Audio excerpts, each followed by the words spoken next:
शहर के बाहरी इलाके में, जहां पुरानी सड़कें घुमावदार पेड़ों और जर्जर दीवारों से घिरी हुई थीं, एक हवेली खड़ी थी जो सदियों से रहस्य और डर की चादर ओढ़े हुए थी। इसे प्रेतवाधित हवेली के नाम से जाना जाता था। एक ऐसी जगह जहां सूरज की किरणें भी प्रवेश करने से डरती थीं और हवा में हमेशा एक ठंडी, उदास सी अनुभूति तैरती रहती थी। स्थानीय लोग इस हवेली से दूर रहते थे, फुसफुसाते हुए कहानियां सुनाते थे कि इसकी दीवारों के भीतर अतृप्त आत्माएं भटकती हैं, अपनी दुखद कहानियों को अनंत काल तक दोहराती रहती हैं। हवेली का निर्माण एक धनी और रहस्यमय जमींदार ठाकुर संग्राम सिंह ने 19वीं शताब्दी के मध्य में करवाया था। कहा जाता था कि संग्राम सिंह क्रूर और लालची व्यक्ति था, जिसने अपनी संपत्ति अन्यायपूर्ण तरीकों से अर्जित की थी।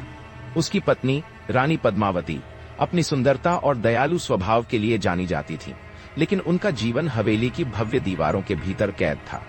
अचानक और रहस्यमय परिस्थितियों में उनकी मृत्यु हो गई, जिसने हवेली पर एक गहरा साया डाल दिया।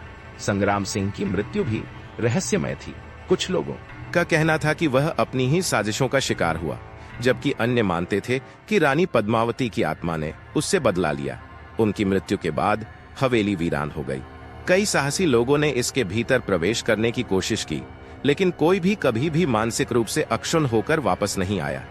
उन्होंने ठंडी हवा के झोंकों, अस्पष्ट फुसफुसाहटों और भयानक आकृतियों को देखने की कहानियां सुनाई, जिससे हवेली की प्रेतवाधित छवि और भी मजबूत हो गई। कई दशक बीत गए और हवेली जर्जर होती चली गई। उसकी दीवारों पर दरारें पड़ गईं, खिड़कियों के शीशे टूट गए और लताएं उसकी पत्थर की संरचना को जकड़ने लगीं। लेकिन डर और रहस्य की भावना अभी भी उसके चारों ओर मंडराती रही। इस हवेली के बारे में कहानियां रिया नाम की एक युवा और उत्साही लेखिका के कानों तक पहुंची। रिया भूत प्रेतों और रहस्यमय कहानियों में गहरी रुचि रखती थी और उसने हमेशा एक ऐसी जगह की तलाश की थी जो उसे अपनी अगली उपन्यास के लिए प्रेरणा दे सके। प्रेतवाधित हवेली की कहानियों ने उसकी कल्पना को उड़ान दी और उसने फैसला किया कि उसे खुद जाकर इस रहस्य का पता लगाना होगा। अपने दोस्त आदित्य के साथ, जो एक शौकिया फोटोग्राफर और साहसिक व्यक्ति था, रिया ने हवेली की ओर रुख किया। स्थानीय लोगों ने उन्हें चेतावनी दी, लेकिन रिया और आदित्य अपने इरादे पर दृढ़ थे। वे सच्चाई जानना चाहते थे, चाहे वह कितनी भी भयानक क्यों ना हो। एक धुंधली सुबह रिया और आदित्य हवेली के जर्जर लोहे के गेट के सामने खड़े थे। गेट जंग खा चुका था और एक कराहती आवाज के साथ खुला। हवेली का विशाल प्रांगण जंगली घास और टूटे हुए पत्थरों से भरा हुआ था। हवेली की इमारत दूर से ही उदासी और परित्यक्तता का आभास करा रही थी। सावधानी से रिया और आदित्य हवेली के अंदर दाखिल हुए। अंदर की हवा ठंडी और बासी थी, जैसे सदियों से किसी ने सांस न ली हो। धूल की मोटी परत हर चीज पर जमी हुई थी और मकड़ियों के जाले कोनों में लटक रहे थे। सन्नाटा इतना गहरा था कि उनकी अपनी सांसों की आवाज भी गूंज रही थी। उन्होंने हवेली के विभिन्न कमरों की खोज शुरू की। हर कमरा अपनी कहानी कह रहा था। टूटे हुए फर्नीचर, फटे हुए पर्दे और दीवारों पर धुंधली तस्वीरें एक बीते हुए युग की याद दिला रही थीं। रानी पद्मावती का एक बड़ा सा चित्र हॉल के बीच में लटका हुआ था। उनकी आंखें उदास और शांत लग रही थीं, जैसे वे हवेली के शापित भाग्य को देख रही हों। जैसे जैसे दिन चढ़ता गया, हवेली का माहौल और भी अजीब होता गया। उन्हें अस्पष्ट फुसफुसाहटें सुनाई देने लगीं, जैसे कोई उनके कानों में धीरे से कुछ कह रहा हो। दरवाजे अपने आप खुलते और बंद होते हुए दिखाई दिए और ठंडी हवा के झोंके बिना किसी स्पष्ट स्रोत के कमरे में बहते रहे। आदित्य ने अपने कैमरे से कई तस्वीरें खींची, लेकिन बाद में जब उन्होंने उन्हें देखा तो उनमें धुंधली आकृतियां और अजीबोगरीब रोशनी के गोले दिखाई दिए। शाम ढलने लगी और हवेली पर अंधेरा छा गया। मोमबत्तियों की टिमटिमाती रोशनी में हवेली और भी भयानक और रहस्यमय लग रही थी। अचानक उन्हें ऊपरी मंजिल से एक धीमी, दर्दनाक सिसकी सुनाई दी। रिया और आदित्य एक दूसरे को देखकर डर गए, लेकिन उनकी जिज्ञासा डर से कहीं ज्यादा मजबूत थी। वे धीरे धीरे सीढ़ियां चढ़े। हर कदम पर लकड़ी की चरमराती आवाज उनके दिलों की धड़कन को तेज कर रही थी। ऊपरी मंजिल पर एक लंबा गलियारा था, जिसके दोनों ओर कमरे थे। सिसकी एक कमरे से आ रही थी, जिसका दरवाजा थोड़ा खुला हुआ था। सावधानी से रिया ने दरवाजे को धक्का दिया और अंदर झांका। कमरे में धुंधली रोशनी थी और केंद्र में एक पुरानी चारपाई पड़ी थी।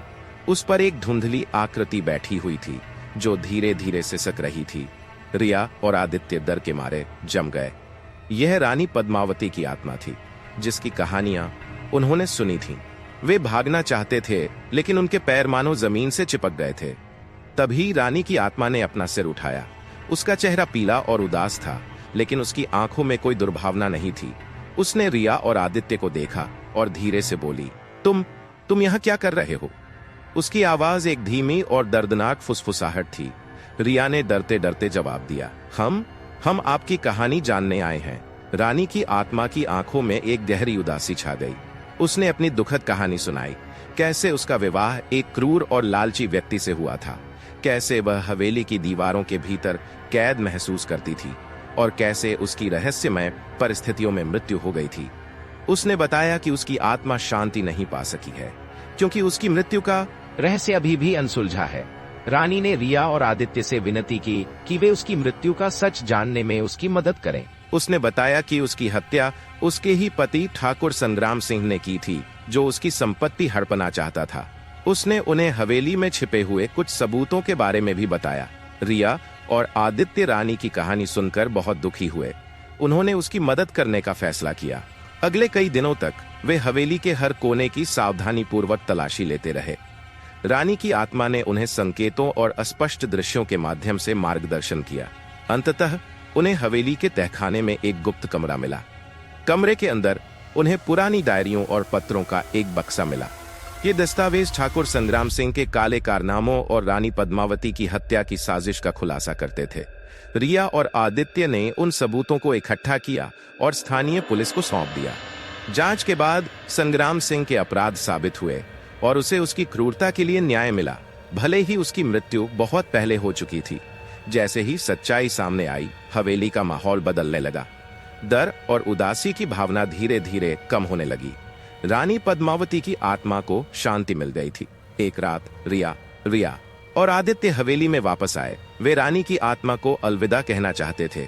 हॉल में रानी पद्मावती का चित्र चमक रहा था और उनकी आंखों में अब उदासी की जगह शांति और कृतज्ञता का भाव था। रानी की आत्मा धीरे से मुस्कुराई और गायब हो गई। हवेली में एक शांत और सुखद सन्नाटा छा गया। रिया और आदित्य हवेली से बाहर निकले। उनके दिलों में एक गहरा संतोष था।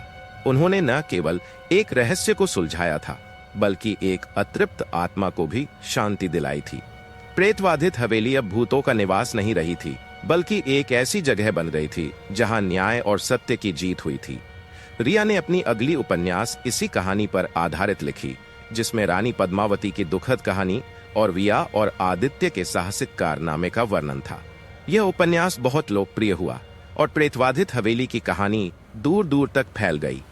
कुछ समय बाद स्थानीय प्रशासन ने हवेली का जीर्णोद्धार करवाया और उसे एक संग्रहालय में बदल दिया। संग्रहालय में रानी पद्मावती की कहानी और उस न्याय की यादें संरक्षित की गईं, जो रिया और आदित्य ने दिलाया था। प्रेतवाधित हवेली, जो कभी डर और रहस्य का प्रतीक थी, अब साहस, करुणा और सत्य की शक्ति का प्रतीक बन गई थी। यह एक ऐसी जगह बन गई थी जहां लोग उन अनसुलझे रहस्यों और अतृप्त आत्माओं के बारे में सोचते थे, जो कभी इस दुनिया में भटकते थे, और उन लोगों के बारे में भी जो सच्चाई की खोज में किसी भी खतरे का सामना करने को तैयार थे। रिया और आदित्य अक्सर उस हवेली का दौरा करते थे, जिसे अब शांति की हवेली के नाम से जाना जाता था। वे उस रात को कभी नहीं भूले जब उन्होंने रानी पद्मावती की आत्मा से मुलाकात की थी और एक रहस्यमय कहानी को एक सुखद अंत तक पहुंचाया था। उनकी कहानी यह याद दिलाती थी कि कभी कभी सबसे अंधेरी जगहों में भी सच्चाई और न्याय की रोशनी चमक सकती है, और भूतिया कहानियां भी आशा और समाधान की कहानियों में बदल सकती है।